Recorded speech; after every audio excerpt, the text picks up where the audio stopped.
নমস্কার, জয় মাতারা। আমি অ্যাস্ট্রো হিমাংশু ভাগ্যের দুয়ার থেকে আপনাদেরকে জানাই আন্তরিক শুভেচ্ছা, ভালোবাসা। আশা করি ঈশ্বরের কৃপায় আপনারা সকলেই সুস্থ আছেন, ভালো আছেন। আজ আমি যে প্রেডিকশনটি করতে চলেছি 2026 নতুন বছর, আপনারা যারা ধনুরাশির জাতক জাতিকারা আছেন, আপনাদের এই নতুন বছর কোন কোন দিকগুলো আপনাদের ফেভারে থাকবে সেটাই আমি আলোচনা করব। আর কোন কোন দিকগুলো আপনাদের একটু সামান্য ডিস্টারবেন্স তৈরি করে দেবে সেটাও আমি সংক্ষিপ্ত আকারে বলবো।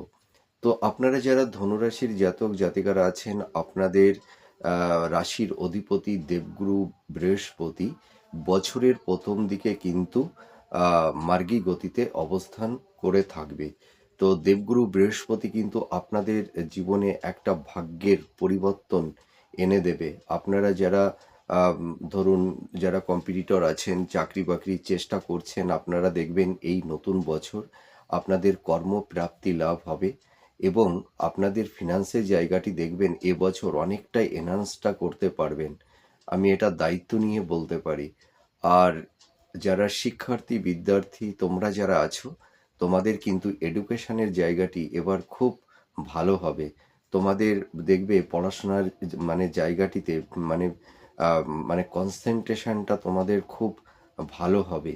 আর যারা এবছর মাধ্যমিক বা এইচএস এক্সাম তোমরা যারা দেবে, দেখবে তোমরা এবার খুব আশানুরূপ ফল তোমরা প্রাপ্তি লাভ করে থাকবে, এটুকু আমি দায়িত্ব নিয়ে বলতে পারি।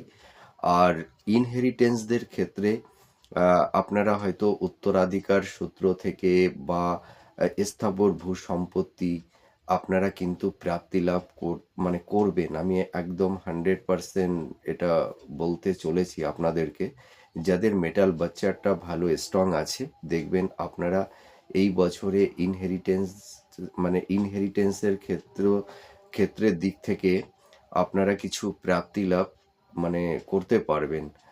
আর আপনাদের এই মানে যারা ধরুন বিবাহের যোগাযোগ আপনারা করছেন, দেখবেন আপনাদের এই বছরে মোটামুটি মার্চের পর থেকে আপনাদের নতুন বিবাহের যোগাযোগ তৈরি হবে। আর সন্তান প্রাপ্তির ক্ষেত্রে কিন্তু এবছর কোনো সমস্যা থাকছে না।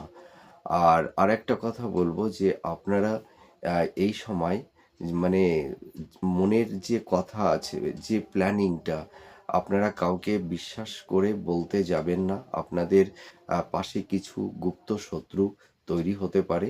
তো যাই হোক, আমি এর পরবর্তী ভিডিওতে বার্ষিক রাশিফল যেটা আমি দেব, পুরো বিস্তারিত